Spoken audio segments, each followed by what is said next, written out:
ನಾನು ವಿಜಯಪುರ ಜಿಲ್ಲೆಯಿಂದ ಬಂದಿದ್ದೇನೆ. ಬಹುಶಃ ಕರ್ನಾಟಕ ಅಷ್ಟೇ ಅಲ್ಲ, ಇಡೀ ದೇಶಕ್ಕೆ ಗೊತ್ತಿದೆ. ವಿಜಯಪುರ ಜಿಲ್ಲೆ ಅಂತ ಕೇಳಿದ್ರೆ ಐತಿಹಾಸಿಕ ಜೋಳಗುಮ್ಮಟವನ್ನು ಹೊಂದಿರುವ ಗುಮ್ಮಟ ನಗರಿ ಅಂತ ಹೇಳಿ ಅದನ್ನ ಗುರುತಿಸ್ತಾರೆ. ಅದರ ಆಚೆಗೆ ಬಂದಾಗ 12ನೇ ಶತಮಾನದ ಸಮಾಜದಲ್ಲಿ ಸಮಾಜವಾದಿಕ ಕ್ರಾಂತಿಯನ್ನು ಗೈದಿರುವ ಮಹಾಮಾನವತಾವಾದಿ ವಿಶ್ವಗುರು ಬಸವಣ್ಣನವರ ಜನ್ಮಸ್ಥಳದ ಮೂಲಕವೂ ಕೂಡ ಅದನ್ನು ಗುರುತಿಸ್ತಾರೆ. ಹಾಗೆ ವಿಜಯಪುರ ಜಿಲ್ಲೆ ಅಂತ ಹೇಳಿ ಬಂದಾಗ ಮೊನ್ನೆ ತಾನೇ ನಾವೆಲ್ಲರೂ ಕೂಡ ಗಮನಿಸಿದ್ದೇವೆ, ಇಡೀ ದೇಶ ಗಮನಿಸಿದೆ.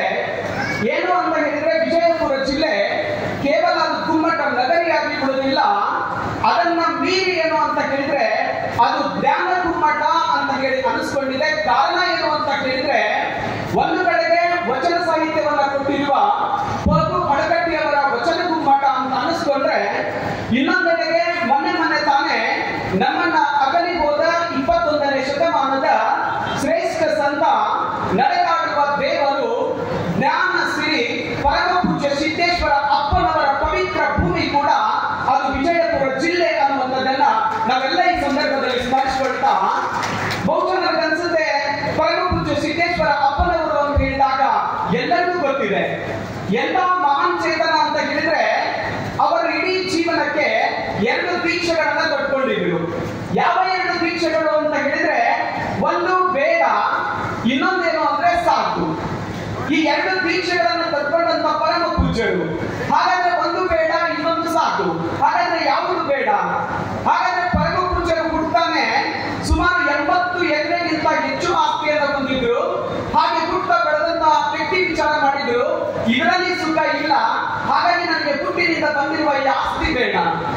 ಬೆಳೆದ ಪೂಜ್ಯರು ಆಧ್ಯಾತ್ಮಿಕ ಕ್ಷೇತ್ರವನ್ನು ಪ್ರವೇಶ ಮಾಡಿದ್ರು.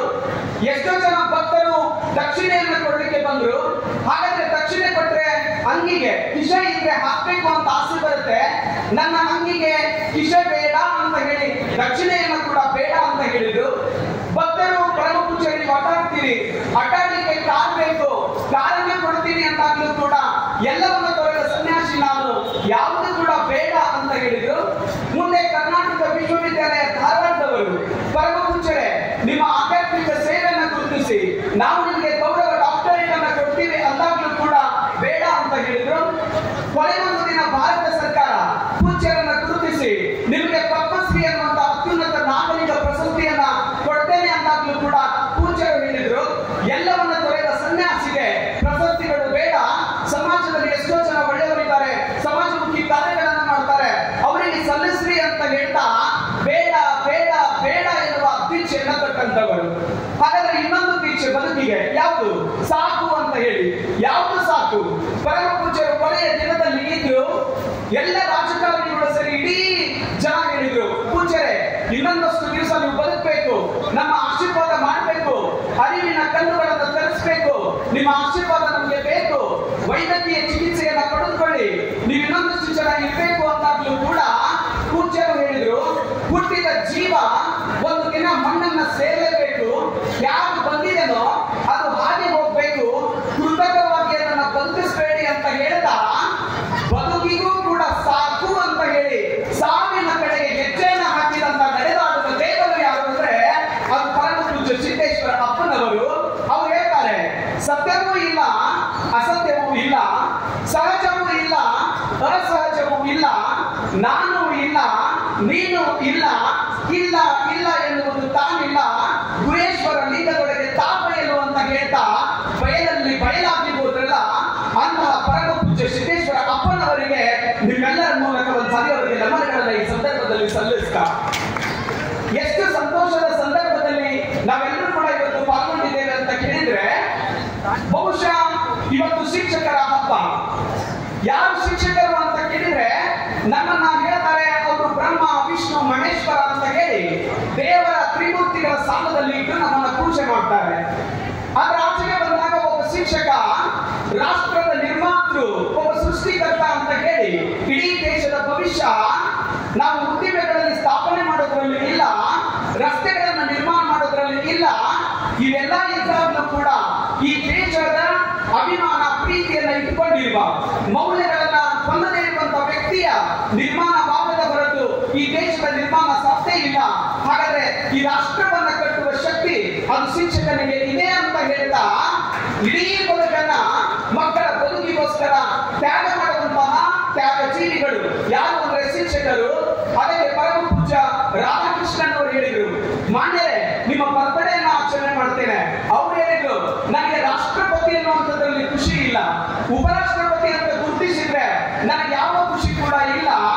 ಆದ್ರೆ ನಾನು ಮೂಲತಃ ಒಬ್ಬ ತರಗತಿಯಲ್ಲಿರುವಂತಹ ಶಿಕ್ಷಕ, ನನ್ನನ್ನು ಒಬ್ಬ ಗುರು ಅಂತ ಕರೆದ್ರೆ ಸಾಕು ನನಗೆ ಖುಷಿ ಆಗುತ್ತೆ.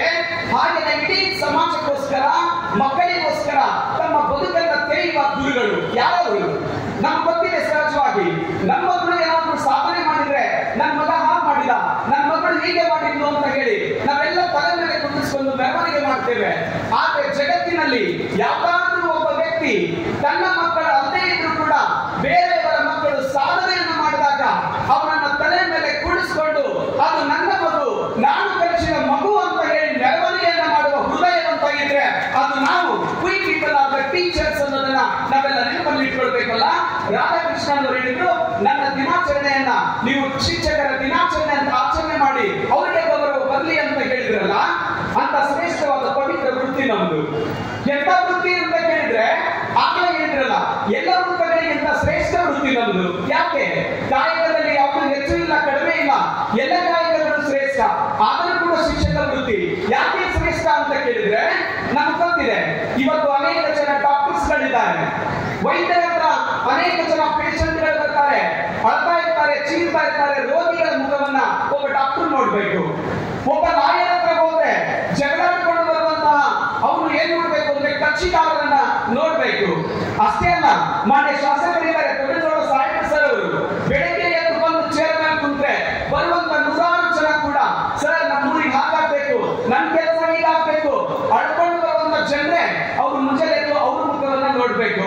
ಆದ್ರೆ ಭಗವಂತ ನಮಗೆ ಎಂತ ತಾಕತ್ತನ್ನು ಕೊಟ್ಟಿದ್ದಾನೆ ಅಂತ ಹೇಳಿದ್ರೆ ನಾವು ರೋಗಿಗಳ ಮುಖವನ್ನ ನೋಡೋದಿಲ್ಲ, ಅನಾರೋಗ್ಯ ಪೀಡಿತ ಮನಸ್ಸುಗಳನ್ನ ನೋಡೋದಿಲ್ಲ.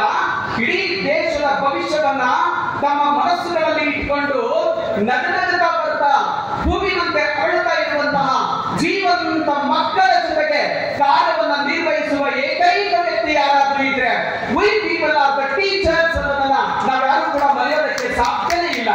ಅಂತಹ ಮಕ್ಕಳನ್ನ ತಯಾರಿ ಮಾಡುವ ಕೇಂದ್ರ ನಮ್ದು. ಇಂತಹ ಸಂದರ್ಭದಲ್ಲಿ ರಾಧಾಕೃಷ್ಣನ್ ರವರು ಜೊತೆಗೆ ಎಲ್ಲಾ ಕಷ್ಟಗಳನ್ನ ಮೆಟ್ಟಿ ನಿಂತು ದೇಶದ ಮೊದಲ ಶಿಕ್ಷಕಿ ಎನಿಸಿಕೊಂಡಿರುವಂತ ಮಾತೆ, ಅಕ್ಷರ ಮಾತೆ ಸಾವಿತ್ರಿಬಾಯಿ ಪುಲೆ ಮಾತೆಯವರಿಗೆ ನಿಮ್ಮೆಲ್ಲರ ಚಪ್ಪಾಳೆ ಮೂಲಕ ಅವರಿಗೆ ಗೌರವ ನಮನಗಳನ್ನು ಸಲ್ಲಿಸುತ್ತಾ ಈ ವೇದಿಕೆಯ ಮೇಲೆ ಅನೇಕ ಜನ ಗಣ್ಯರಿದ್ದಾರೆ. ನನಗನ್ನಿಸ್ತು ಈ ದೇಶದಲ್ಲಿ ರಾಜಕಾರಣಿಗಳು ಮಾಡಬೇಕಾದ ಮೊಟ್ಟ ಮೊದಲ ಕೆಲಸ ಏನು ಅಂದ್ರೆ ಶಿಕ್ಷಣಕ್ಕೆ ಒತ್ತು ಕೊಡ್ಬೇಕು ಅಂತ ಹೇಳಿ. ಹಾಗಾದ್ರೆ ಈ ಒತ್ತನ್ನು ಕೊಡ್ಬೇಕು ಅನ್ನೋದು ಒತ್ತು ಕೊಡೋದಿಲ್ಲ. ಆದ್ರೆ ನನಗೆ ಹೆಮ್ಮೆ ಇದೆ, ಗೌರವ ಇದೆ. ಮೊನ್ನೆ ಕಾರ್ಯಕ್ರಮ ಮಾಡಬೇಕು ಅಂತ ಹೇಳಿದಾಗ ನನಗೊಂದು ಫೋನ್ ಬಂತು, ಸರ್ ಮಾತಾಡ್ತಾ ಇರೋದು ಯಾರು? ಸರ್ ನಾನು ದೊಡ್ಡಗೌಡ ಪಾಟೀಲ್ ಕುಷ್ಟಗಿ MLA ಮಾತಾಡ್ತಾ ಇದ್ದೀನಿ ಅಂತ ಹೇಳಿದಾಗ ನನಗೊಂಥರ ಆಘಾತ, ಆಶ್ಚರ್ಯ. ಕಾರಣ ಏನು ಅಂದ್ರೆ ಇಡೀ ರಾಜ್ಯದ ತುಂಬೆಲ್ಲ ಯಾರಾದ್ರೂ ಒಬ್ಬ ಶಾಸಕರನ್ನ ನಾವು ಕಾರ್ಯಕ್ರಮ ಮಾಡ್ತೀವಿ ಅಂದಾಗ ಎಲ್ಲರೂ ಹೋಗಿ ಆಂಗ್ಲಾಚಿ ಬೇಡ್ಕೊಂಡು ಬರೀ ಅಂತ ಕಲಿಬೇಕು. ಯಾಕೆ ಅಂದ್ರೆ ಶಿಕ್ಷಣಕ್ಕಿಂತ ರಾಜಕಾರಣ ದೊಡ್ಡದಂತ ಮನಸ್ಥಿತಿಗಳು ಎಲ್ಲರಲ್ಲಿ ತುಂಬಿರುವಾಗ ಈ ನೆಲ ಕುಸ್ತಿ ಹಾಕಿರುವ ಪರಂಪರೆ ಎಷ್ಟು ದೊಡ್ಡದು ಅಂತ ಹೇಳಿದ್ರೆ ಒಂದು ಶಿಕ್ಷಕ ಕಾರ್ಯಕ್ರಮ ನಡೆಯುತ್ತೆ, ದಿನಾಚರಣೆ ನಡೆಯುತ್ತೆ. ಶಿಕ್ಷಕರ ಮೂಲಕ ಮಾತ್ರ ಈ ದೇಶವನ್ನು ಕಟ್ಟಲಿಕ್ಕೆ ಸಾಧ್ಯ ಇದೆ. ಆ ಸಡಗರದ ಸಂಭ್ರಮದ ಕಾರ್ಯಕ್ರಮವನ್ನ ನಮ್ಮ ಮತಕ್ಷೇತ್ರದ ಮೊದಲ ಪ್ರತಿನಿಧಿ ಅನಿಸಿಕೊಳ್ಳಿರುವಂತ ಮಾನ್ಯ ಶಾಸಕರ ನೇತೃತ್ವದಲ್ಲಿ ಮಾಡಬೇಕು ಅನ್ನುವ ಪರಿಕಲ್ಪನೆಯನ್ನು ಹುಟ್ಟಾಕಿದ್ದೀರಲ್ಲ. ಮಾನ್ಯ ಹೇಳಿದ್ರು, ಸರ್ ನೀವು ಬರಬೇಕು ಅಂದಾಗ ಮೊದಲು ಮಾತಾಡಲಿಲ್ಲ, ನಾನು ಬರ್ತೇನೆ ಅಂತ ಹೇಳಿದ್ರೆ ಇಲ್ಲಿ ಬಂದೆ. ಎಷ್ಟು ಖುಷಿ ಅಂತ ಹೇಳಿದ್ರೆ ಮಾನ್ಯ ಶಾಸಕರ ಬಗ್ಗೆ ನಾನು ವಿಚಾರ ಮಾಡ್ತಾ ಇದ್ದೆ. ಏನು ಅಂತ ಹೇಳಿದ್ರೆ ಈ ಸಮಾಜದಲ್ಲಿ ಅನೇಕ ಜನ ಶ್ರೀಮಂತರಿದ್ದಾರೆ, ಅನೇಕ ಜನ ಅಧಿಕಾರವಂತರಿದ್ದಾರೆ, ಅನೇಕ ಜನ ಅಕ್ಷರವಂತರಿದ್ದಾರೆ, ಉದ್ದಿಮೆದಾರರಿದ್ದಾರೆ, ಉದ್ಯೋಗದಾತರು ಇದ್ದಾರೆ. ಎಲ್ಲರನ್ನ ಗುರುತಿಸ್ತೇವೆ. ನಾನು ಈಗ ಬಂದಾಗ ಗಮನಿಸಿದೆ, 4 ಜನ ಗುರುಗಳು ನನ್ನ ಆತ್ಮೀಯ ಸಹೋದರ ಮಿತ್ರ ವಿಠಲ್ರವರು, ಪ್ರೌಢಶಾಲಾ ಶಿಕ್ಷಕರ ಸಂಘದ ಉಪಾಧ್ಯಕ್ಷರು, ನನ್ನ ಬಾಲ್ಯದ ಗೆಳೆಯ. ಇನ್ನೊಂದು ಕಡೆ ನನ್ನ ಸಿಂಗ್ಲಿಂಗೇಶ್ ಕಮಕಿ ನನ್ನ ಸ್ನೇಹಿತ, ಇನ್ನೊಂದು ಕಡೆ ನಮ್ಮ ಮಲ್ಲಪ್ಪ ಹೆಬ್ಬಾಳ್ ಗುರುಗಳು ಅವರು. ಇವರೆಲ್ಲ ಬಂದಾಗ ಅನೇಕ ಜನ ನಮ್ಮ ಬೀರಪ್ಪ ಕುರಿ ಸರ್ ಅವರು ನನಗೆ ಫೋನ್ ಮಾಡಿದಾಗ ಮಾತಾಡಿದ್ರು. ಅವರೆಲ್ಲ ಹೇಳ್ತಾ ಇರೋದು ಒಂದೇ ಒಂದು ಮಾತು, ಸರ್ ನಮ್ಮ ಶಾಸಕರನ್ನ ನಾವು ಶ್ರೀಮಂತರು ಅಂತ ಗುರುತಿಸೋದಿಲ್ಲ, ಅವರನ್ನ ಅಧಿಕಾರ ಉದ್ಯೋಗದಾತರು ಅಂತ ನಾವು ಗುರುತಿಸೋದಿಲ್ಲ. ಇಡೀ ಕುಷ್ಟಗಿಯ ಜನತೆ ಅವರನ್ನ ಏನಂತ ಗುರುತಿಸುತ್ತೆ ಅಂದ್ರೆ, ಒಂದ್ ಸ್ವಲ್ಪ ಅಧಿಕಾರ ಬಂದ್ರೆ ಇಡೀ ಜಗತ್ತೇನಂತ ಡಿಮಾಂಡ್ ಮಾಡುವಂತವ್ರು ಬಹಳ ಜನ ನೋಡ್ತೇವೆ. ಆದ್ರೆ ಅಧಿಕಾರದ ಸೋಂಕು ಇಲ್ಲ, ಶ್ರೀಮಂತಿಕೆಯ ಪ್ರಭಾವನೂ ಇಲ್ಲ. ಆದರೆ ಎಲ್ಲವೂ ನಶ್ವರ. ಯಾಕೆ? ಜೀವನ ಅನ್ನೋದು ಒಂದು ಚೆಸ್ ಆಟ ಆಡ್ತೇವೆ. ಚೆಸ್ ಆಟ ಆಡಿದ್ಮೇಲೆ ಒಬ್ಬ ರಾಜ ಇರ್ತಾನೆ, ಒಬ್ಬ ಮಂತ್ರಿ ಇರ್ತಾನೆ, ಅಲ್ಲೆಲ್ಲ ಆನೆ ಕುದುರೆಗಳಿರ್ತವೆ, ಶಿಪಾಯಿಗಳಿರ್ತವೆ. ಆದ್ರೆ ಆಟ ಮುಗಿದ್ಮೇಲೆ ಸತ್ಯ ಗೊತ್ತಿದೆ ಏನು?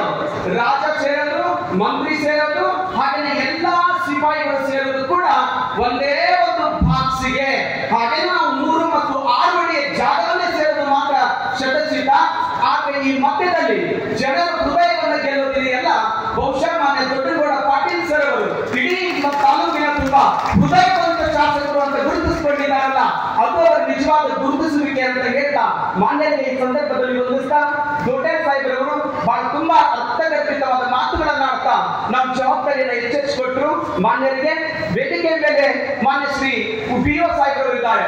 ಎಳೆಯ ಶ್ರೀ ಮೊಳಕೆಯಲ್ಲಿ ಎನ್ನುವ ಹಾಗೆ ಎನಗಿಂತ ಹಿರಿಯರಿಲ್ಲ, ಶಿವಭಕ್ತರಿಗಿಂತ ಹಿರಿಯರಿಲ್ಲ ಅಂತ ಹೇಳ್ತಾ ಪ್ರಭಾರಿ ಮಾನ್ಯ ಕ್ಷೇತ್ರ ಶಿಕ್ಷಣಾಧಿಕಾರಿಗಳಾಗಿ ತಮ್ಮೆಲ್ಲರ ಪ್ರೇರಣೆಯೊಂದಿಗೆ ನಾವು ಕಾರ್ಯವನ್ನು ನಿರ್ವಹಿಸೋಣ. ಮಾಡಿ ಅಂತ ಹೇಳಿಲ್ಲ ಅವರು, ನಾವು ನೀವು ಸೇರ್ ಮಾಡೋಣ, ಕುಷ್ಟಗಿಯನ್ನ ಶಿಕ್ಷಣದ ಮೂಲಕ ಈ ರಾಷ್ಟ್ರಕ್ಕೆ ಪರಿಚಯಿಸೋಣ ಅನ್ನುವಂತ ಆಶೆಯನ್ನು ವ್ಯಕ್ತಪಡಿಸಿದ್ರಲ್ಲ ಮಾನ್ಯರಿಗೆ, ನಿಮ್ಮೆಲ್ಲರ ಜೋರಾದ ಚಪ್ಪಾಳೆ ಮೂಲಕ ಅವರು ಕೂಡ ನಾನು ಈ ಸಂದರ್ಭದಲ್ಲಿ ಸ್ಮರಣೆಯನ್ನು ಸಲ್ಲಿಸ್ತಾ, ಸಮಯ ಬಹಳಾಗಿದೆ. ವೇದಿಕೆ ಮೇಲೆ ಉಪಸ್ಥಿತರಿರುವ ಅವರಿವರಲ್ಲದೆ ಎಲ್ಲ ಅಧಿಕಾರಿಗಳಿಗೂ, ಪಟ್ಟಣ ಪಂಚಾಯತ್ ಸದಸ್ಯರಿಗೂ, ರಾಜಕಾರಣಿಗಳಿಗೂ, ಎಲ್ಲ ನಮ್ಮ ಶಿಕ್ಷಕ ಸಮುದಾಯದ ಗಣ್ಯರಿಗೂ ನಾನು ಹೃದಯಾರೆ ನಿಮ್ಗೆಲ್ಲ ಶರಣು ಅಂತ ಹೇಳ್ತಾ, ತಮ್ಮೆಲ್ಲರಿಗೆ ವಿಶೇಷವಾಗಿ 4ನೇ ಅಂಗ ಪತ್ರಿಕಾ ಮಾಧ್ಯಮ ಆ ಎಲ್ಲ ಬಳಗದ ಹಿರಿಯರಿಗೆ ನಾನು ವಂದಿಸ್ತಾ, ತಮ್ಮೆಲ್ಲರಿಗೂ ವಂದಿಸ್ತಾ ಒಂದಷ್ಟು ವಿಚಾರಗಳನ್ನ ನಾನು ಹಂಚಿಕೊಳ್ಬೇಕು ಅಂತ ನಾನು ಬಯಸ್ತೇನೆ. ಹಾಗಾದ್ರೆ ನಮ್ಗೆಲ್ಲ ಗೊತ್ತಿದೆ, ಶಿಕ್ಷಕರು ಅಂತ ಹೇಳಿದಾಗ ನಾನು ಆಗ್ಲೇ ಹೇಳಿದೆ, ಶಿಕ್ಷಕರು ಅಂದ್ರೆ ರಾಷ್ಟ್ರದ ನಿರ್ಮಾತೃಗಳು, ನೇಷನ್ ಬಿಲ್ಡರ್, ಸೃಷ್ಟಿಕರ್ತ ಅಂತ ಕರೀತೀವಲ್ಲ. ಹಾಗಾದ್ರೆ ನನ್ನ ಪ್ರಶ್ನೆ ಏನು ಅಂತ ಹೇಳಿದ್ರೆ, ಈ ದೇಶವನ್ನ ಕಟ್ಟೋದು ಹೇಗೆ ಅಂತ ಹೇಳಿ. ದೇಶವನ್ನ ಕಟ್ಟೋದು ಹೇಗೆ? ನಾವೆಲ್ಲ ಅನ್ಕೊಂಡಿದ್ದೇವೆ ಸಿಮೆಂಟು, ಇಟ್ಟಿಗೆ, ಗಾರೆ, ಕಲ್ಲು, ಕಬ್ಬಿಣದ ಸಡಿಗಳು ಇವೆಲ್ಲವನ್ನ ಸೇರಿ ದೇಶವನ್ನ ಕಟ್ಟಿಬಿಡ್ತೇವೆ ಅಂತ ಹೇಳಿ ನಾವೆಲ್ಲ ಅನ್ಕೊಂಡಿದ್ದೇವೆ. ಆದ್ರೆ ನಾವೆಲ್ಲ ಅನ್ಕೊಳ್ಬೇಕಾಗಿದೆ, ದೇಶವನ್ನ ಕಟ್ಟುವ ರೀತಿ ಇದಲ್ಲ. ಹಾಗಾದ್ರೆ ದೇಶವನ್ನ ಕಟ್ಟೋದು ಹೇಗೆ ಅಂತ ಹೇಳಿದ್ರೆ, ತರಗತಿಯ 4 ಗೋಡೆಗಳ ಮಧ್ಯದಲ್ಲಿ ಏನನ್ನೋ ತುಂಬಿಕೊಂಡಿರುವ ಇಡೀ ದೇಶದ ಭವಿಷ್ಯವನ್ನು ಬದಲಾಯಿಸಬಲ್ಲಂತಹ ಅಂತರ್ಗತವಾದ ಸಾಮರ್ಥ್ಯಗಳನ್ನು ಹೊಂದಿರುವ ಮಕ್ಕಳ ಹತ್ರ ಬಂದಾಗ ಅವರಲ್ಲಿ ಪ್ರೀತಿ, ವಿಶ್ವಾಸ, ಕರುಣೆ, ಮಾನವೀಯ ಮೌಲ್ಯಗಳನ್ನು ಬಿತ್ತುವುದರ ಮೂಲಕ ಈ ದೇಶವನ್ನ ಕಟ್ಟಲಿಕ್ಕೆ ಸಾಧ್ಯ ಇದೆ ಹೊರತು ಅದನ್ನ ಬೇರೆ ರೀತಿಯಿಂದ ಕಟ್ಟಲಿಕ್ಕೆ ಸಾಧ್ಯ ಇಲ್ಲ. ಆ ಕಾರ್ಯವನ್ನ ಮಾಡುವಂತವ್ರು ಯಾರು ಅಂದ್ರೆ ಅದು ನಾವು. V people are the teachers, ನಾವು ಗುರುಗಳು. ಅದಕ್ಕಾಗಿ ನಮ್ಮನ್ನ ಏನಂತ ಕರೀತಾರೆ? ರಾಷ್ಟ್ರದ ನಿರ್ಮಾತೃಗಳು. ರಾಷ್ಟ್ರದ ನಿರ್ಮಾಣ ಮಕ್ಕಳಲ್ಲಿ ಮೌಲ್ಯಗಳನ್ನು ಬೆಳೆಸುವುದರ ಮೂಲಕ ಈ ರಾಷ್ಟ್ರವನ್ನ ಕಟ್ಟಲಿಕ್ಕೆ ಸಾಧ್ಯ ಇದೆ. ನಮ್ಗೆ ಗೊತ್ತಿದೆ, ಒಬ್ಬ ಶಿಕ್ಷಕ ಮನಸ್ಸು ಮಾಡಿದ್ರೆ ಏನನ್ನ ನಿರ್ಮಾಣ ಮಾಡೋದಲ್ಲ. ಒಬ್ಬ ಶಿಕ್ಷಕ ಮನಸ್ಸು ಮಾಡಿದ್ರೆ ಭೌತಿಕ ಸಾಮ್ರಾಜ್ಯವನ್ನು ನಿರ್ಮಾಣ ಮಾಡ್ತಾನೆ. ಅಷ್ಟೇ ಅಲ್ಲ, ಭೌತಿಕ ಸಾಮ್ರಾಜ್ಯಗಳನ್ನು ಕೂಡ ನಿರ್ಮಾಣ ಮಾಡ್ತಾನೆ. ಇದಕ್ಕೆ ಇತಿಹಾಸದಲ್ಲಿ ಅನೇಕ ಉದಾಹರಣೆಗಳು ನಮಗೆ ಕಂಡು ಬರ್ತಾವೆ. ಒಬ್ಬ ಹುಡುಗ ಸ್ನಾನ ಮಾಡಿದ್ದಾನೆ, ತನ್ನ ಬಟ್ಟೆಯನ್ನ ಒಗೆದು ಹಾಕಿದ್ದಾನೆ.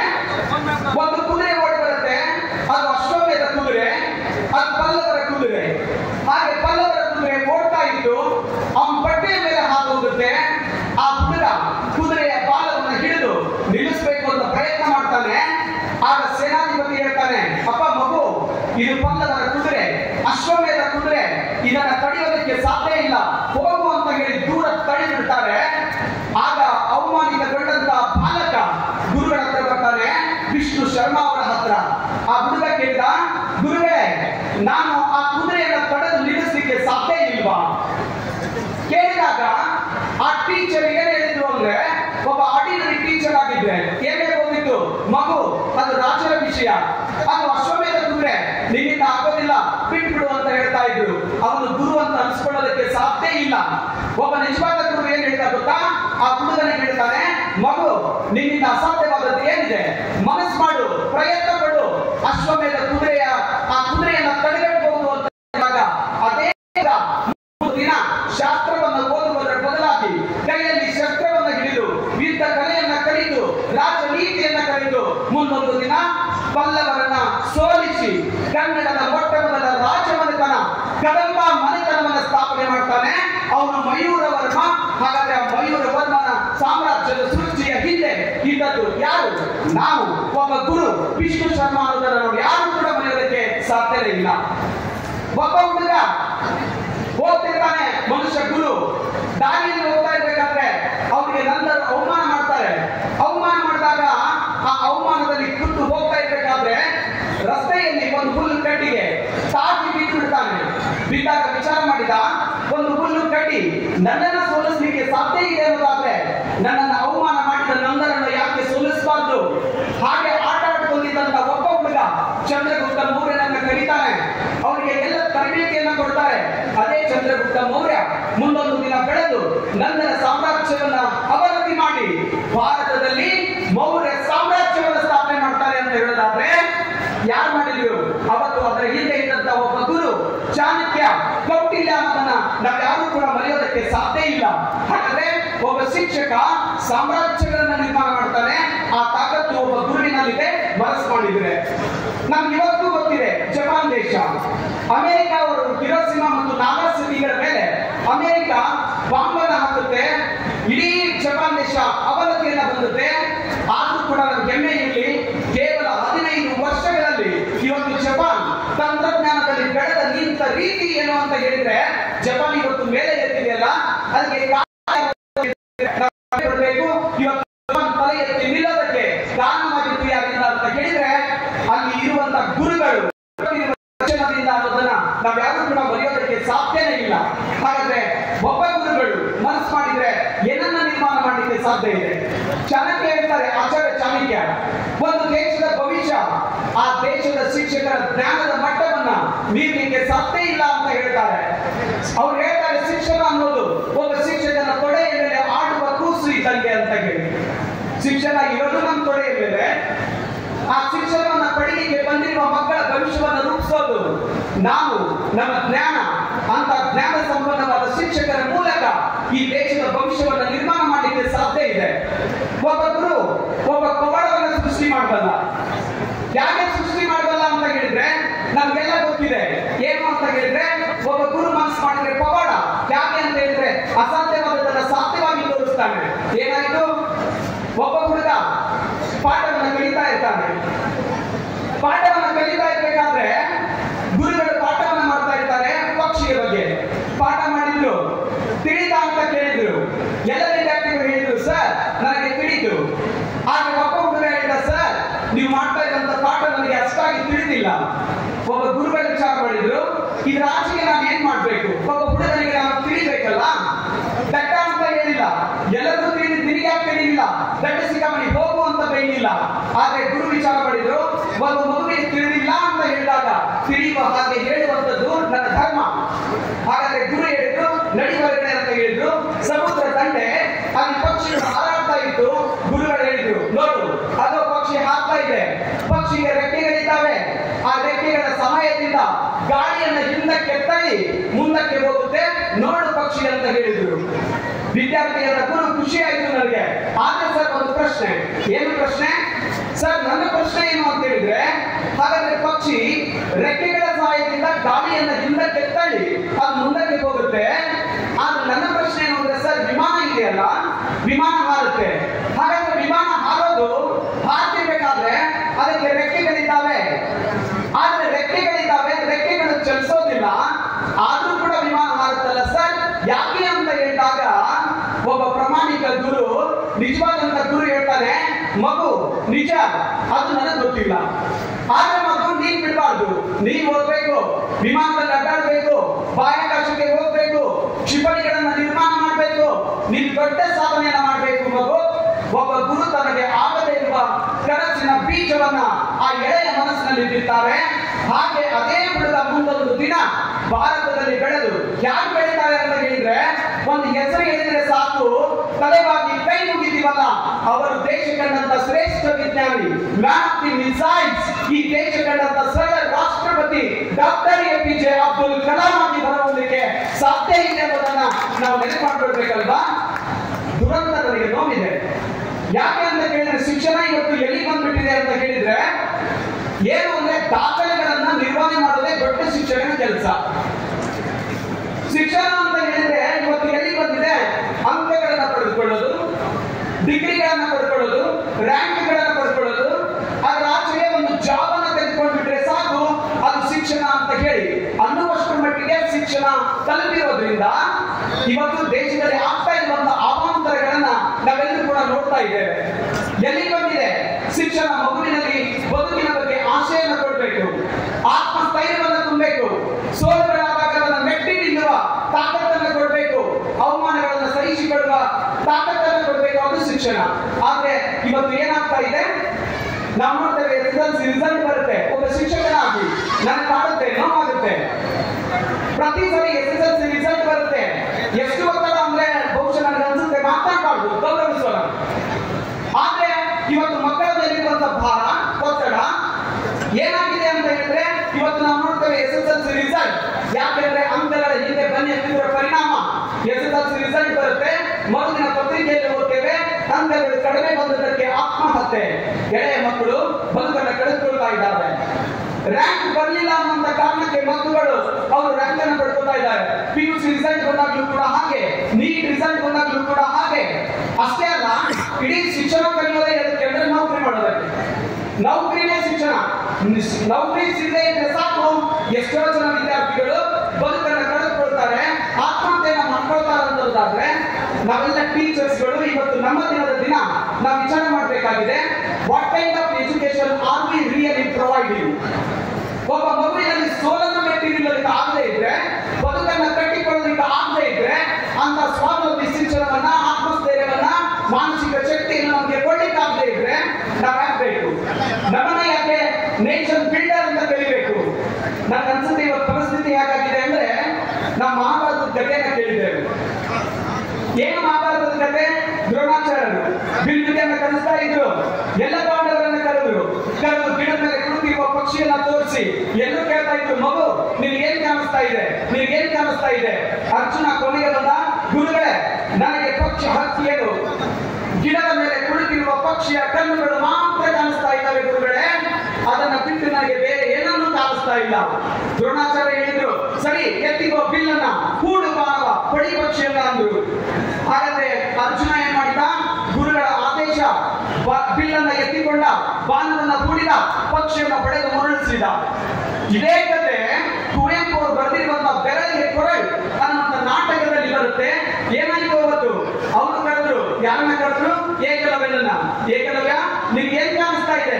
ಗುರುಗಳೇ ನನಗೆ ಪಕ್ಷಿಯ ಕಣ್ಣು ಮಾತ್ರ ಕಾಣಿಸ್ತಾ ಇದೆ, ಬೇರೆ ಏನೂ ಕಾಣಿಸ್ತಾ ಇಲ್ಲ. ಅವರಂದ್ರು ಗುರುಗಳು, ಸರಿಯಾಗಾದ್ರೆ ಬಿಲ್ಲನ್ನ ಎತ್ತೋ, ಕೂಡು ಬಾಣ, ಪಡಿ ಪಕ್ಷಿಯನ್ನ ಅಂದ್ರು. ಏಕಲವ್ಯ ಬಿಲ್ಲನ್ನ ಎತ್ತಿದ, ಹೊಡಿಬೇಕು ಅಂದಾಗ ಮತ್ತೆ ಅದನ್ನ ಕೆಳಗಿಳಿಸಿದ. ಗುರುಗಳು ಕೇಳಿದ್ರು, ಯಾಕಪ್ಪ ಏನಾಯ್ತು ನಿಮ್ಗೆ, ಯಾಕೆ ಹೊಡಿತಾ ಇಲ್ಲ? ಆಗ ಅವನು ಹೇಳ್ತಾನೆ, ಏಕಲವ್ಯ ಗುರುಗಳೇ ಅಲ್ಲಿ ಕುಳಿತಿರುವಂತದ್ದು ಪೋಂಗುಳಿ ಪಕ್ಷಿ, ಅದು ಈಗ ಗರ್ಭಿಣಿಯಾಗಿದೆ. ನಾನೇನಾದ್ರೂ ಬಾಣವನ್ನ ಪಡೆದ್ರೆ ಪಕ್ಷಿ ಮಾತ್ರ ಸಾಯೋದಿಲ್ಲ, ಆ ಪಕ್ಷಿ ಹೊಟ್ಟಿ ಒಳಗಿರುವ ಮಗು ಕೂಡ ಸಾಯುತ್ತೆ. ಗುರುಗಳೇ ಅಷ್ಟಕ್ಕೂ ನೀವು ನನಗೆ ಕೊಟ್ಟಿರುವಂತಹ ವಿದ್ಯೆ ಏನು? ಯಾರಾದ್ರೂ ಕಷ್ಟದಲ್ಲಿ ಇದ್ರೆ ನನ್ನನ್ನು ರಕ್ಷಣೆ ಮಾಡ್ರಿ ಅಂತ ಬಂದಾಗ, ರಕ್ಷಣೆ ಕೋರಿ ಬಂದವರನ್ನ ರಕ್ಷಣೆ ಮಾಡ್ಲಿಕ್ಕೆ ನನಗೆ ವಿದ್ಯೆಯನ್ನ ಕೊಟ್ಟಿದ್ದೀರಿ ಹೊರತು, ಆದ್ರೆ ಇನ್ನೊಬ್ಬರ ಜೀವನವನ್ನು ತೆಗೆಯೋದಕ್ಕೆ ನನಗೆ ನೀವು ಕೊಟ್ಟಿಲ್ಲ ವಿದ್ಯೆಯನ್ನ ಅಂತ ಹೇಳಿದ್ರಲ್ಲ. ಇವತ್ತು ಪ್ರಸ್ತುತ ಶಿಕ್ಷಣ ಏನಾಗಿದೆ? ಎಲ್ಲರೂ ಅರ್ಜುನನ ತರ ಶಿಷ್ಯರನ್ನ ಸೃಷ್ಟಿ ಮಾಡ್ತಾ ಇದ್ದೇವೆ. ಗುರಿ ಮುಟ್ಟೋದು ಗೊತ್ತಿದೆ, ಆದ್ರೆ ಗುರಿ ಮುಟ್ಟುವ ರೀತಿ ಯಾವುದು? ಡಾಕ್ಟರ್ ಆಗ್ತಾರೆ. ಯಾವ ತರ ಡಾಕ್ಟರ್ ಅಂದ್ರೆ ಹಾಸ್ಪಿಟಲ್ ಮೇಲೆ ಹಾಸ್ಪಿಟಲ್ ಕಟ್ಟೋದು. ಎಂತ ಪರಿಸ್ಥಿತಿ ಬಂದಿದೆ ಅಂದ್ರೆ ಎಷ್ಟೋ ಜನ ವೈದ್ಯರಿದ್ದಾರೆ, ವೈದ್ಯರು ನಾರಾಯಣ ದೇವೋಭವ. ಆದ್ರೆ ಕೆಲವು ವೈದ್ಯರು ಇವತ್ತು ರೋಗಿ ಬಡವಾಯ್ತಾನೆ, ಸತ್ತು ಹಣ ಇದೆ, ನೀನು ದುಡ್ಡು ಕಟ್ಟದೇ ಇದ್ರೆ ನಾನು ಕೊಡೋದಿಲ್ಲ ಅಂತ ಒಬ್ಬ ಡಾಕ್ಟರ್ ಹೇಳ್ತಾನೆ ಅನ್ನೋದಾದ್ರೆ, ಬ್ರಿಡ್ಜ್ ಅನ್ನ ಕಟ್ತಾರೆ, ರಸ್ತೆಯನ್ನ ನಿರ್ಮಾಣ ಮಾಡ್ತಾರೆ, ಎಷ್ಟೋ ಜನ ಜೀವ ಹಾಳಾದ್ರೂ ಪರವಾಗಿಲ್ಲ, ನನ್ನ ಹೊಟ್ಟೆ ಮಾತ್ರ ತುಂಬಬೇಕು, ನನ್ನ ಕುಟುಂಬ ಚೆನ್ನಾಗಿರ್ಬೇಕು ಅಂತ ಒಬ್ಬ ಎಂಜಿನಿಯರ್ ಬಯಸ್ತಾನೆ. ಮಕ್ಕಳಿಗೆ ಕೊಡ್ಬೇಕಾದ ತಿನ್ನುವ ಅನ್ನದಲ್ಲಿನೂ ಕೂಡ ದುಷ್ಟ ಜನ ಕಣ್ಣ ಹಾಕ್ತಾರೆ ಅನ್ನೋದಾದ್ರೆ ನಾವೆಲ್ಲ ವಿಚಾರ ಮಾಡಬೇಕಾಗಿದೆ. What kind of education are we really providing? ಎಂತ ಶಿಕ್ಷಣವನ್ನ ನಾವೆಲ್ಲರೂ ಕೂಡ ಕೊಡ್ತಾ ಇದ್ದೇವೆ? ಆಲೋಚನೆ ಮಾಡ್ಬೇಕಲ್ವಾ? ನಮಗೆ ಕೇವಲ ಡಾಕ್ಟರ್ ಅವರು ಬೇಕಾಗಿಲ್ಲ, ಮಾನವೀಯ ಮೌಲ್ಯಗಳನ್ನ ತುಂಬಿಕೊಂಡು ಬಡವರ ಬಗ್ಗೆ, ಅಸಹಾಯಕರ ಬಗ್ಗೆ ಕಣ್ಣೀರನ್ನ ತುಂಬಿಕೊಂಡಿರುವಂತಹ ಹೃದಯವಂತನನ್ನ ನಿರ್ಮಾಣ ಮಾಡಬೇಕಾಗಿದೆ. ಅದು ಶಿಕ್ಷಣ. ರಸ್ತೆ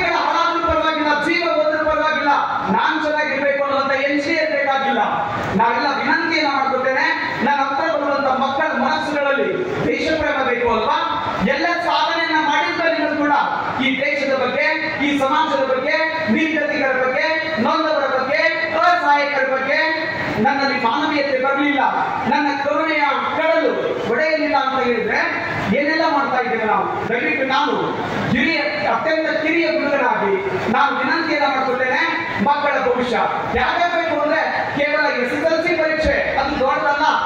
ಆ SSLC ಪರೀಕ್ಷೆನೇ ದೊಡ್ಡದಾಗಿರೋದ್ರಿಂದ ಮಕ್ಕಳು ಆತ್ಮಹತ್ಯೆ ದಾರಿಯನ್ನು ತುಳಿತಾ ಇದ್ದಾರೆ.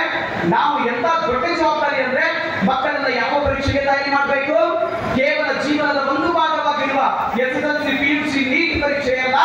ನಮ್ಮ ಜವಾಬ್ದಾರಿ ಏನು ಅಂದ್ರೆ ಇಡೀ ಮಗು ಜೀವನದ ಪರೀಕ್ಷೆಯನ್ನ ಎದುರಿಸಬೇಕು. ಅಂತ ಜೀವನದ ಪರೀಕ್ಷೆಯನ್ನ ಎದುರಿಸಲಿಕ್ಕೆ ಬೇಕಾಗಿರುವ ಮಕ್ಕಳನ್ನ ನಾವೆಲ್ಲರೂ ಕೂಡ ತಯಾರಿ ಮಾಡಬೇಕು ಎನ್ನುವ ವಿನಂತಿಯನ್ನ ಈ ಸಂದರ್ಭದಲ್ಲಿ ಮಾಡಿಕೊಳ್ತಾ, ಮಾತನಾಡಿದ್ದು ಬಹಳ ಇತ್ತು. ನಾನು ನನ್ನ ಮಾತುಗಳನ್ನ ಮುಗಿಸುವ ಮುಂಚೆ ನಾನು ವಿನಂತಿಯನ್ನ ಮಾಡ್ಕೊಳ್ತೇನೆ. ಇವತ್ತು ಏನಾಗಿದೆ ಅಂದ್ರೆ ನಮ್ಗೆ ನೋಡಿ ಏನಂತ ಕರೀತಾರೆ? Teachers day. ನಮ್ಗೆ ಟೀಚರ್ಸ್ ಅಂತ ಕರೆದಿದ್ದಾರೆ. ಯಾಕೆ ಟೀಚರ್ಸ್ ಅಂತ ಕರೆದಿದ್ದಾರೆ ಅಂತ ಹೇಳಿದ್ರೆ, ಒಬ್ಬರು ಹಿರಿಯರು ಡಾಕ್ಟರ್ APJ ಅಬ್ದುಲ್ ಕಲಾಂ ಅಂತವರು ಒಂದು ದೊಡ್ಡ ಶಾಲೆಗೆ ಹೋದ್ರು. ದೊಡ್ಡ ಶಾಲೆಗೆ ಹೋದಾಗ ಅವ್ರಿಗೆ ಪರಿಚಯ ಮಾಡ್ಕೊಡ್ತಾ ಇದ್ರು. ಸರ್, ಇವರು ಇಂಗ್ಲಿಷ್ ಟೀಚರ್, ಇವರು ಮ್ಯಾಥ್ಸ್ ಟೀಚರ್, ಇವರು ಸೈನ್ಸ್ ಟೀಚರ್, ಎಲ್ಲಾ ಟೀಚರ್ಗಳನ್ನ ಪರಿಚಯ ಮಾಡಿಕೊಟ್ರು. ಆಗ ಡಾಕ್ಟರ್ APJ ಅಬ್ದುಲ್ ಕಲಾಂ ಹೇಳ್ತಾರೆ, ನನಗೆ ಬೇಕಾದಂತ ಒಬ್ಬ ಟೀಚರ್ ಕಾಣಲಿಲ್ಲಲ್ಲ. ಒಬ್ಬ ಟೀಚರ್ ಕಾಣಲಿಲ್ಲ. ಯಾರು teacher? The teacher of the child I want.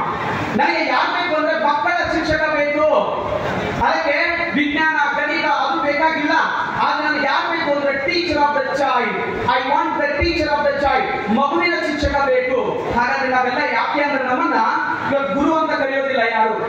ಗುರು ಬ್ರಹ್ಮ, ಗುರು ವಿಷ್ಣು, ಗುರು ಮಹೇಶ್ವರ, ರಾಷ್ಟ್ರ ನಿರ್ಮಾತೃ ಎಲ್ಲ ಹೋಗ್ಬಿಟ್ಟಿಲ್ಲ. ಇವತ್ತು ನಮಗೇನಾಗಿದೆ ಅಂದ್ರೆ ಕೇವಲ ತರಗತಿಯ 4 ಗೋಡೆಗಳ ಮಧ್ಯದಲ್ಲಿ ಕೊಟ್ಟಿರುವ ಸಿಲೆಬಸ್ ಅನ್ನು ಮುಗಿಸಿ ಮಕ್ಕಳು ರ್ಯಾಂಕ್ ಅನ್ನು ಪಡೆದು ಹೆಚ್ಚಿನ ಮಾರ್ಕ್ಸ್ ತಗೊಂಡ್ಬಿಟ್ರೆ ಸಮಾಜದಲ್ಲಿ ಬಂದು ನಾವು ಹೇಳ್ತೇವೆ, we are the great teachers, we are the good teachers.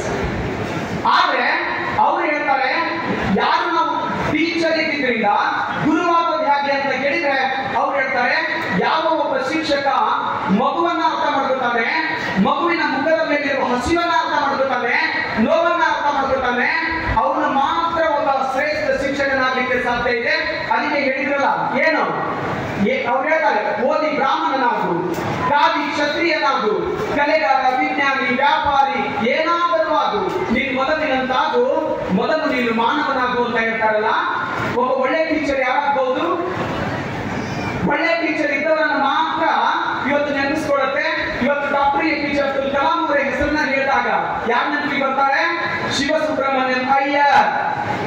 Doctor Ambedkar ಅವರು ಕೂಡ ಎಂತ ಶ್ರೇಷ್ಠ ಚಿಂತಕ, ಜ್ಞಾನಿ. ಅವ್ರು ಹೇಳ್ತಾರೆ ಏನು, ನಾ ಎಲ್ಲಿದ್ದೇನೆ?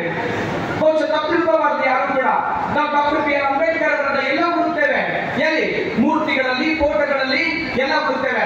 ಆದ್ರೆ ನನ್ನ ಅಭಿಪ್ರಾಯದಲ್ಲಿ ಜಗತ್ತಿನಲ್ಲಿ ಜೀವದಿಂದ ಹೀರೋ ಆಗ್ಬೇಕು, ಸಮಾಜದಿಂದ ತಿರಸ್ಕರಿಸಲ್ಪಟ್ಟವನು ಕೂಡ ಇಡೀ ಸಮಾಜ ಗೌರವಿಸಬೇಕು ಅಂತ ಅನ್ನೋದಾದ್ರೆ ಆ ತಾಕತ್ತನ್ನ ಕೊಡೋದು ಯಾವುದಕ್ಕೆ? ಕೇವಲ ಶಿಕ್ಷಣಕ್ಕೆ, ಜ್ಞಾನಕ್ಕೆ. ಅವ್ರು ಹೇಳಿದ್ರು, ಡಾಕ್ಟರ್ ಯಾರು ನಮ್ಮ ಅಂಬೇಡ್ಕರ್ ಅವರು ಏನಂತ ಹೇಳಿದ್ರು, ನಾ ಎಲ್ಲಿದ್ದೇನೆ? ನಾನು ಪ್ರತಿಭೆಗಳಲ್ಲಿ ಇಲ್ಲ, ನಾನು ಪುಸ್ತಕಗಳಲ್ಲಿ ಇದ್ದೇನೆ. ನಾನು ಪೂಜಿಸುವುದರಲ್ಲಿ ಇಲ್ಲ, ನಾನು ಓದುವುದರಲ್ಲಿ ಇದ್ದೇನೆ ಅಂತ ಹೇಳ್ತಾರಲ್ಲ. ಓದುವ ತಾಕತ್ತು, ಶಿಕ್ಷಣದ ಬೆಲೆ ಎಷ್ಟು ದೊಡ್ಡದು ಅಂದ್ರೆ ನಾವು ಇನ್ನೂ ನೆನಪು ಮಾಡ್ಕೊಳ್ತೇವೆ. ಒಬ್ಬ ಡಾಕ್ಟರ್ BR ಅಂಬೇಡ್ಕರ್ ಪ್ರತಿಭಾವಂತ ಹುಡುಗ ಓದ್ತಾ ಇರ್ಬೇಕಾದ್ರೆ ಕುಡಿಯೋದಕ್ಕೆ ನೀರು ಮುಟ್ಟೋದಕ್ಕೂ ಕೂಡ ಅವಕಾಶ ಇಲ್ಲ, ಎಲ್ಲರ ಜೊತೆ ಕುತ್ಕೊಳ್ಳೋದಕ್ಕೂ ಕೂಡ ಅವಕಾಶ ಇಲ್ಲ. ಅವಮಾನ, ಹೆಜ್ಜೆ ಹೆಜ್ಜೆಗೂ ಕೂಡ ಅವಮಾನವನ್ನು ಎದುರಿಸಿದ್ರು. ಆದ್ರೆ ನೆನಪಲ್ಲಿ ಇಟ್ಕೊಳ್ಳಿ, ಇವತ್ತು ಡಾಕ್ಟರ್ BR ಅಂಬೇಡ್ಕರ್, ಬಾಬಾ ಸಾಹೇಬ್, ನಮ್ಗೆ ಗೊತ್ತಿದೆ ರಾಮ್ಜಿ ಸತ್ಪಾಲ್ ಅವ್ರ ಹೆಸರು.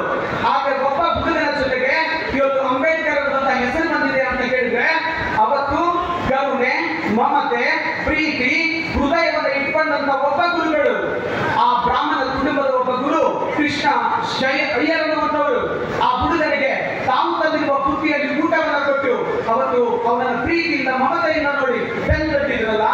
ಹಾಗಾದ್ರೆ ಈ ಸಮಾಜ ಯಾರನ್ನ ಗೌರವಿಸ್ತಾ ಇದೆ ಅಂತ ಹೇಳಿದ್ರೆ, ಯಾರು ಮಕ್ಕಳ ಮನಸ್ಸನ್ನ ಅರ್ಥ ಮಾಡ್ಕೊತಾರೋ, ಅವರ ಇತಿ ಮಿತಿಗಳನ್ನ ಅರ್ಥ ಮಾಡ್ಕೊತಾರೋ, ಅವರ ಬೇಕು ಬೇಡಿಕೆಗಳನ್ನ ಅರ್ಥ ಮಾಡ್ಕೊಂಡು ಮಕ್ಕಳಿಗೆ ನಾವು ಅರ್ಥ ಮಾಡ್ಕೊಂಡಾಗ ನಾವೆಲ್ಲರೂ ಕೂಡ ನಿಜವಾದ ಶಿಕ್ಷಕರು ಆಗ್ಲಿಕ್ಕೆ ಸಾಧ್ಯ ಇದೆ ಅನ್ನುವಂತ ಮಾತನ್ನ ಹೇಳ್ತಾ ನಾವು ವಿನಂತಿಯನ್ನು ಮಾಡ್ಕೊಳ್ತೇವೆ. ಅತ್ಯಂತ ಶ್ರೇಷ್ಠ ಪವಿತ್ರವಾದ ವೃತ್ತಿಯಲ್ಲಿ ನಾವು ನೀವೆಲ್ಲರೂ ಕೂಡ ತೊಡಿಕೊಂಡಿದ್ದೇವೆ. ಈ ವೃತ್ತಿಯ ಘನತೆಯನ್ನು ನಾವು ಎತ್ತಿಡಬೇಕಾಗಿದೆ. ನಮ್ಗೆ ಗೊತ್ತಿದೆ, ನಾನು ಕಂಡಿರುವಂತಹ ಶ್ರೇಷ್ಠ ಶಿಕ್ಷಣ ತಜ್ಞ ಯಾರು? H. ನರಸಿಂಹಯ್ಯ ಅಂತ ನಾವು ಕೇಳಿದ್ದೇವೆ. H. ನರಸಿಂಹಯ್ಯ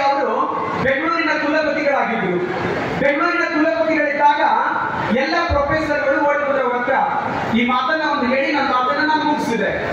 ಆ ಬೆಂಗಳೂರಿನ ಕುಲಪತಿಗಳಾಗಿದ್ದಾಗ ಎಲ್ಲ ಪ್ರೊಫೆಸರ್ಗಳು ಓಡಿ ಬಂದ್ರು.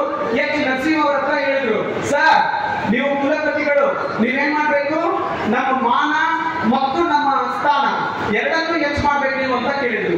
ನಮ್ಮ ಸ್ಥಾನಮಾನವನ್ನ ಹೆಚ್ಚು ಮಾಡ್ಬೇಕು ಅಂತ ಕೇಳಿದ್ರು.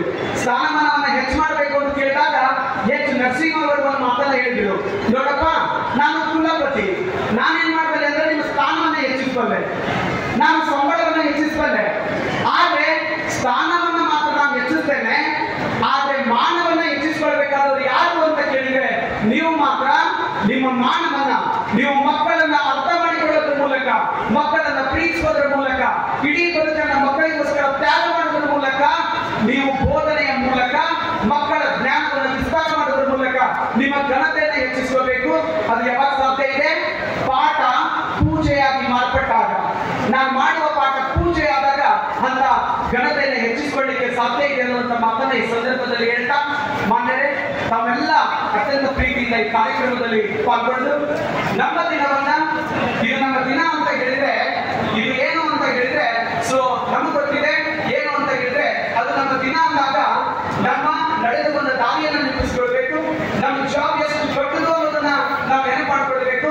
ಅದರ ಜೊತೆಗೆ ಏನನ್ನ ನೆನಪು ಮಾಡ್ಕೊಳ್ಬೇಕು ಅಂದ್ರೆ ನಮ್ಮ ಜವಾಬ್ದಾರಿಗಳನ್ನು ಕೂಡ ನಾವು ಮತ್ತೆ ಪುನಃ ಸ್ಥಾಪಿಸಿಕೊಂಡು ಶಿಕ್ಷಕರ ಘನತೆಯಿಂದ ಎತ್ತಿ ಹಿಡಿಯುವ ಕಾರ್ಯಕ್ರಮವನ್ನ ನಾವೆಲ್ಲರೂ ಮಾಡೋಣ ಅನ್ನುವಂಥ ಮಾತನ್ನ ಈ ಸಂದರ್ಭದಲ್ಲಿ ಹೇಳ್ತಾ, ಬಹಳ ಪ್ರೀತಿಯಿಂದ ನಾನು ಇಲ್ಲಿ ಬಂದು ತಮ್ಮೆಲ್ಲ ಇಷ್ಟು ದೊಡ್ಡ ಪ್ರಮಾಣದಲ್ಲಿ, ಬಹುಶಃ ನಾನು ಖುಷಿಯಿಂದ ಹೇಳ್ತೇನೆ, ಏನು ಅಂದ್ರೆ ಶಿಕ್ಷಣಕ್ಕೆ ಒತ್ತು ಕೊಡುವಂತ ತಾಲೂಕು ಮಾನ್ಯ ಶಾಸಕರ ಮೂಲಕ ಯಾವಾದ್ರೂ ಇದ್ರೆ ಅದು ಕೇವಲ ಕುಷ್ಟಗಿ ತಾಲೂಕನ್ನು ನಾನು ಹೇಳೋದಕ್ಕೆ ಬಯಸ್ತೇನೆ.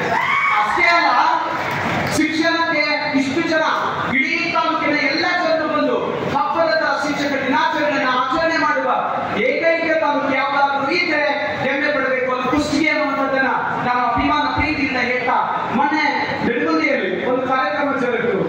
ಅದು ಯಾವುದೋ ಅಂದ್ರೆ ಶಿಕ್ಷಕರ ಸಂಘದ ನೂತನ ಅಧ್ಯಕ್ಷರಾಗಿ ಆಯ್ಕೆಯಾದಂತವರು ಕೃಷ್ಣಯ್ಯ ಕೂಸು ಚಂದ್ರಶೇಖರ್ ನುಗ್ಲಿ ಸರ್ ಅವರು ಆಯ್ಕೆಯಾದಾಗ ಒಂದು ಅಭಿನಂದನಾ ಸಮಾರಂಭ ಜರುಗಿತು. ಬಹುಶಃ ಕುಷ್ಟಗಿಯಿಂದ ಅನೇಕ ಜನ ಬಂದಿದ್ರು. ನಮ್ಮ ಬೀರಪ್ಪ ಕುಡಿ ಸರ್ ಆದಿಯಾಗಿ ಸುಮಾರು ಒಂದು 15-20 ಜನ ಕುಷ್ಟಗಿಯಿಂದ ಬಂದಿದ್ರು. ಬಂದಾಗ ನಾವೆಲ್ಲ ಬಹಳ ಪ್ರೀತಿ ಅಭಿಮಾನದಿಂದ ನಾವೆಲ್ಲ ನೋಡಿದ್ವಿ. ಚಂದ್ರಶೇಖರ್ ನುಗ್ಲಿ ನನ್ನ ಸಹೋದರ, ನನ್ನ ಭಾಗದ ಒಬ್ಬ ಸಾಧಕ, ಅಪ್ರತಿಮ ಹೋರಾಟಗಾರ. ಇವತ್ತು ಗೊತ್ತಿದೆ, ಇಡೀ ಪ್ರೈಮರಿ ಸ್ಕೂಲ್ ಟೀಚರ್ಸ್ ನಾನು ಗಮನಿಸ್ತಿದ್ದೇನೆ. ಏನು ಅಂದ್ರೆ ನಮ್ಮೊಂದು ಕನಸಿದೆ, ಆಸೆ ಇದೆ, ಸರ್ ನಾವು ಏನಾಗಬೇಕು ಅಂದ್ರೆ ನಮಗೆ ಶಿಕ್ಷಣದ ಆ ನೇಮಕಾತಿ ವೃಂದ ಮತ್ತು ನಿಯಮಗಳೇನಿದ್ದಾವೆ ಅದು ಬದಲಾಗಬೇಕು ಅಂತ ಎಷ್ಟೋ ವರ್ಷಗಳಿಂದ ಹೋರಾಟ ನಡೀತಾ ಇತ್ತು. ದೂರದಿಂದ ನಾನು ಗಮನಿಸ್ತಾ ಇದ್ದೆ. ಚಂದ್ರಶೇಖರ್ ನುಗ್ಲಿ ಸರ್ ಅವರ ಹೋರಾಟ ಎಂತದ್ದು ಅಂದ್ರೆ ಅಧಿಕಾರವನ್ನು ವಹಿಸಿಕೊಂಡು 1 ತಿಂಗಳ ಒಳಗಡೆ ಬಿಡುವಿಲ್ಲದ ಕಾರ್ಯಗಳ ಮೂಲಕ ಇವತ್ತು ಆ ನೇಮಕಾತಿ ವೃಂದಗಳಿಗೆ ಬದಲಾವಣೆಯನ್ನು ತಿದ್ದುಪಡಿ ತರುವಂತ ಕೆಲಸವನ್ನು ಮಾಡಿದಾರಲ್ಲ, ಅದು ಕೂಡ ಅವರ ಬಹುದೊಡ್ಡ ಸಾಧನೆ. ಬಹುಶಃ ಯಾಕೆ ನೆನಪಿಸಿಕೊಂಡೆ ಅಂತ ಹೇಳಿದ್ರೆ, ಅವತ್ತು ಕಾರ್ಯಕ್ರಮಕ್ಕೆ ಬಂದಾಗ ಇಲ್ಲಿರುವ ಎಲ್ಲರ ಪ್ರೀತಿಯಿಂದ ನಾನು ಅಂತ ಪಾಲ್ಗೊಂಡಾಗ ಮಾತನಾಡಿಸಿದ್ರು. ಈ ಸಂದರ್ಭದಲ್ಲಿ ಅವರೆಲ್ಲರನ್ನು ಸ್ಮರಿಸ್ತಾ ವೇದಿಕೆ ಮೇಲೆ ಆಸೀನರಾಗಿರುವ ಮಾನ್ಯ ಬದನಗೌಡ ಪಾಟೀಲ್ ಸರ್ ಅವರು, ಜೊತೆಗೆ ಮಾನ್ಯ BO ಸಾಹೇಬರವರು, ದೊಡ್ಡೇನ್ ಸರ್ ಆದಿಯಾಗಿ ನನ್ನ ಇಡೀ ಹಿರಿಯ ಗುರುಗಳಾಗ ವಿವಿಧ ಸಂಘದ ಪದಾಧಿಕಾರಿಗಳು ತಾವೆಲ್ಲರೂ ಇದ್ದೀರಿ. ಮಾತಾಡೋದು ಕೊನೆಯದಾಗಿ ಒಂದೇ ಮಾತು, ನಿಮ್ಮೆಲ್ಲರ ಪ್ರೀತಿಗೆ ನಾನೇನು ಕೊಟ್ಟೇನು, ನಿಮ್ಮೆಲ್ಲರ ಪ್ರೀತಿಗೆ ನಾನೇನು ಕೊಟ್ಟೇನು, ನಿಮ್ಮೆಲ್ಲರ ಚಪ್ಪಾಳೆಯ ಋಣದ ಸಾಲಗಾರ ಅಂತ ಹೇಳ್ತಾ ನಮ್ಮೆಲ್ಲರ ಕೀರ್ತಿ ಸದಾ ಬೆಳಗ್ತಾ ಇರಲಿ, ಬದುಕು ಸಾರ್ಥಕವಾಗಲಿ ಅಂತ ಹಾರೈಸ್ತಾ ನನ್ನನ್ನು ಕರೆಸಿ ಮಾತನಾಡಲಿಕ್ಕೆ ಅವಕಾಶ ಕೊಟ್ಟು, ಮಾತನಾಡಲಿಕ್ಕಲ್ಲ ಮಾತನಾಡ್ತಾ ನನ್ನ ಜವಾಬ್ದಾರಿಯನ್ನ ನನಗೆ ಅರ್ಥ ಮಾಡ್ಕೊಳ್ಳಿಕ್ಕೆ ಈ ವೇದಿಕೆ ಮತ್ತಷ್ಟು ಶಕ್ತಿಯನ್ನು ತುಂಬಿತು ಅಂತ ಹೇಳ್ತಾ ನನ್ನ ಅರಿವಿನ ಬೆಳಕನ್ನ ತೆರೆಯಲಿಕ್ಕೆ ಅವಕಾಶವನ್ನ ಕೊಟ್ಟಿರುವ ಇಡೀ ವೇದಿಕೆಗೆ ತಮ್ಮೆಲ್ಲರಿಗೆ ವಂದಿಸ್ತಾ ನನ್ನ ಮಾತುಗಳನ್ನು ಮುಗಿಸ್ತೇನೆ. ಜೈ ಹಿಂದ್, ಜೈ ಭಾರತ ಮಾತೆ, ಧನ್ಯವಾದಗಳು.